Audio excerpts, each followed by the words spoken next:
Ternary operator. Ternary operator जो है उसका सिंबल होता है question mark along with column. ठीक है, सबसे फर्स्ट हम इसका सिंटैक्स देखते हैं, देन इसके ऊपर एक एग्जांपल करेंगे। इसके सिंटैक्स में सबसे फर्स्ट थिंग आती है कंडीशन, कि आप क्या कंडीशन रखना चाहते हैं, इसीलिए इसको कंडीशनल ऑपरेटर भी बोला जाता है समटाइम्स। उसके बाद कंडीशन के बाद जो है हम एक क्वेश्चन मार्क लगाते हैं, देन फिर पर्टिकुलर कोई एक्सप्रेशन होता है, लेट्स से ब्लॉक 1 उसको बोल दिया, देन कॉलम के बाद फिर दूसरा एक्सप्रेशन जिसको हमने ब्लॉक 2 यहाँ नाम दिया। अगर ये कंडीशन जो है ट्रू होगी, अगर ये कंडीशन ट्रू होती है तो उस केस में ब्लॉक 1 जो है एग्जीक्यूट होगा। ठीक है, और अगर ये कंडीशन फॉल्स होती है तो उस केस में जो है कंडीशन ट्रू हो रही है तो उस केस में ब्लॉक 1 एग्जीक्यूट हो रहा है, और अगर कंडीशन फॉल्स हो रही है तो उस केस में जो है ब्लॉक 2 एग्जीक्यूट हो रहा है। ठीक है, तो इससे हम ज़्यादा क्लियर आपको नहीं लग रहा है, लेकिन जब मैं एग्जांपल लूँगा तो आपको क्लियरली इस जो है समझ में आ जाएगा कि कैसे इस ऑपरेटर को यूज़ करते हैं। ठीक है, नेक्स्ट सेशंस में, वीडियोस में जो है मैं वेरियस फ्लो कंट्रोल टेक्निक्स पढ़ाऊंगा, जिसमें कि इफ़ स्टेटमेंट हो गया, इफ़ एल्स हो गया, ठीक है, लूप्स पढ़ाऊंगा आपको, for loop, while loop, do while loop. तो उसमें हम इफ़ स्टेटमेंट पढ़ेंगे। ठीक है, तो इफ़ स्टेटमेंट जो होता है, इफ़ स्टेटमेंट को हम जो है कन्वर्ट कर सकते हैं, या इफ़ स्टेटमेंट की जगह जो है हम टर्नरी ऑपरेटर का भी यूज़ कर सकते हैं। बट हमें इसकी जगह टर्नरी ऑपरेटर ही क्यों यूज़ करना है, इसके पीछे रीज़न ये है कि अगर आप इफ़ स्टेटमेंट या कोई और स्टेटमेंट की हेल्प से कंडीशंस को जो है राइट करते हो तो उसमें लाइन ऑफ कोड्स जो है वो इंक्रीज़ हो जाता है। ठीक है, प्रोग्राम के अंदर। लेकिन अगर वही आप टर्नरी ऑपरेटर की हेल्प से करोगे इसको, तो लाइन ऑफ कोड्स जो है वो सिंपल एक लाइन का हो जाएगा और वो रिड्यूस हो जाएगा। ठीक है, और प्रोग्राम भी काफ़ी मीनिंगफुल लगता है। हाँ, रीड करना उसको डेफिनेटली टर्नरी ऑपरेटर को थोड़ा डिफ़िकल्ट लगता है स्टार्ट में, बट जब हम इंडिविजुअली हम उसको करने लगते हैं, बहुत सारे उसके ऊपर प्रोग्राम करने लगते हैं, तो हमें वो ज़्यादा मीनिंगफुल लगता है और हमारा प्रोग्राम भी जो है शॉर्ट लाइन ऑफ कोड्स में होता है। ठीक है, तो लेट्स से मैंने यहाँ एग्जांपल लिया इफ़ स्टेटमेंट का। ठीक है, डोंट वरी, अगर इफ़ स्टेटमेंट आपको अभी समझ नहीं आ रहा है तो लेटर सेक्शन वीडियोज़ में जो है इफ़ स्टेटमेंट में आपको समझ आ जाएगा।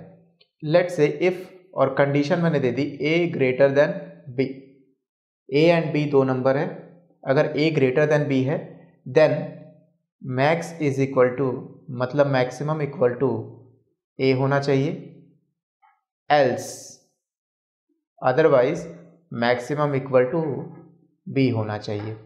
यही होता है कि अगर दो नंबर है उनमें से कोई एक नंबर बड़ा होगा तो ये एग्जीक्यूट होगा, वरना दूसरा वाला एग्जीक्यूट होगा। ठीक है, तो यहाँ पे कितने लाइन ऑफ कोड्स हैं, यहाँ पे टोटल 4 लाइन का कोड बना है। अब इसको अगर मैं टर्नरी ऑपरेटर की हेल्प से लिखना चाहूँ तो इस 4 लाइन कोड्स को जो है सिंपली 1 लाइन के कोड में मैं लिख सकता हूँ। तो ये 4 लाइन का कोड जो है इक्विवेलेंट है। सो कैसे लिखेंगे, सबसे पहले आपको कंडीशन देनी पड़ेगी a ग्रेटर देन b। ठीक है, देन उसके बाद आपको क्वेश्चन मार्क लगाना है, क्वेश्चन मार्क के बाद पर्टिकुलर कोई एक्सप्रेशन होगा। तो अगर ये कंडीशन ट्रू होती है a ग्रेटर देन b, तो फिर क्या होना चाहिए, मैक्स इक्वल टू a, यही होगा। अदरवाइज कॉलन के बाद वाला स्टेटमेंट एग्जीक्यूट होना चाहिए, max is equal to b। ठीक है, तो ये सिंपल 1 लाइन का कोड हो गया। तो ये टर्नरी ऑपरेटर का एक बहुत बड़ा एडवांटेज है कि उससे जो है हम 1 लाइन ऑफ कोड में किसी भी पर्टिकुलर कंडीशन को शो कर सकते हैं। अगर a ग्रेटर देन b है तो क्वेश्चन मार्क के बाद वाला स्टेटमेंट एग्जीक्यूट होगा।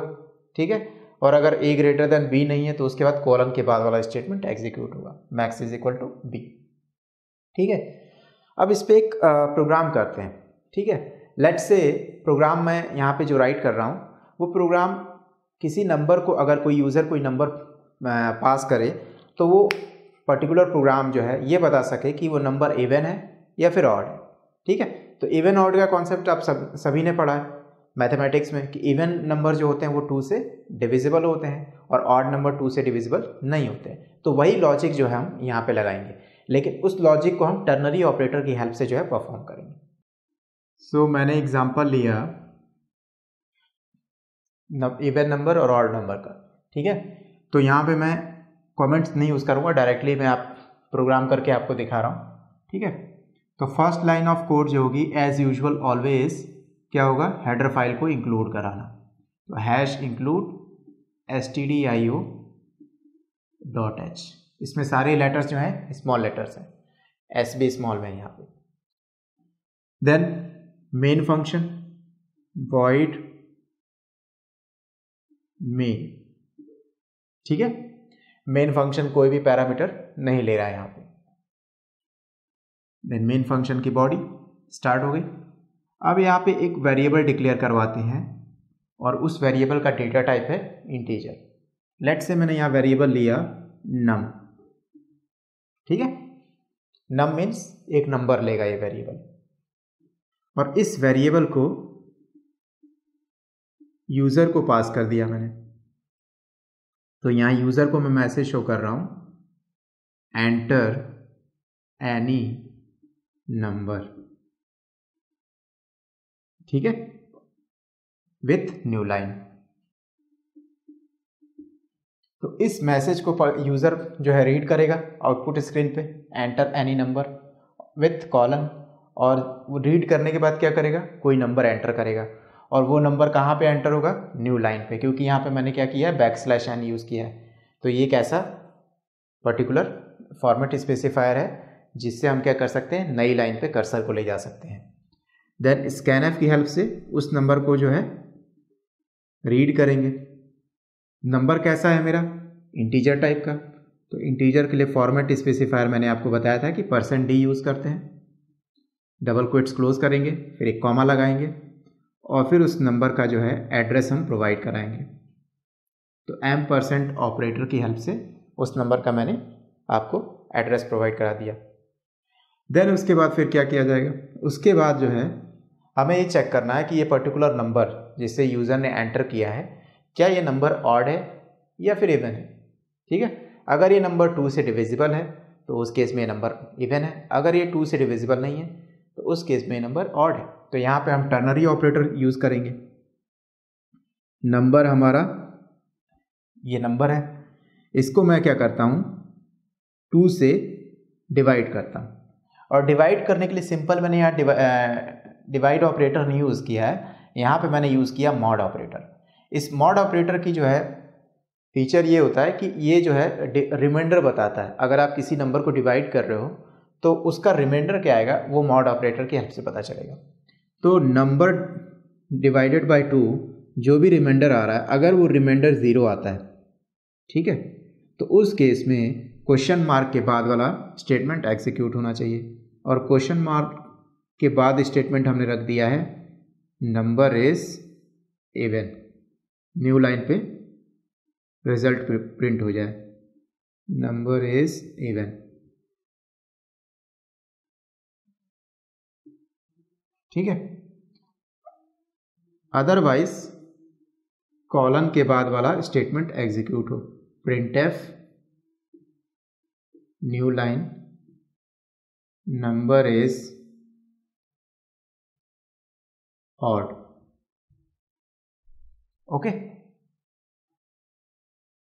सो ये टर्नरी ऑपरेटर की हेल्प से मैंने कंडीशन लिखी। क्या कंडीशन लिखी, नंबर को मैंने 2 से डिवाइड किया, जो भी रिमाइंडर आ रहा अगर वो इक्वल टू 0 है तो उस केस में मैंने ये स्टेटमेंट जो है यूज़र को शो कर दिया आउटपुट स्क्रीन पे कि नंबर जो है हमारा इवन है, अदरवाइज मेरा नंबर क्या होगा, ऑड होगा, ठीक है।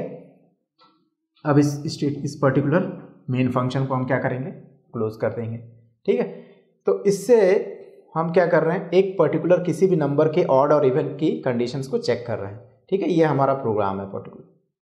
तो आई थिंक आपको ये समझ में आ गया होगा कि कैसे टर्नरी ऑपरेटर्स जो है वो बेनिफिशियल होते हैं, एक तो लाइंस ऑफ कोड्स को रिड्यूस करने में, और दूसरा प्रोग्राम को और मीनिंगफुल बनाने के लिए, ठीक है। इससे प्रोग्राम जो है काफ़ी मीनिंगफुल हो जाता है और रीड करने में भी थोड़ा सा हमें बेनिफिट होता है, ओके।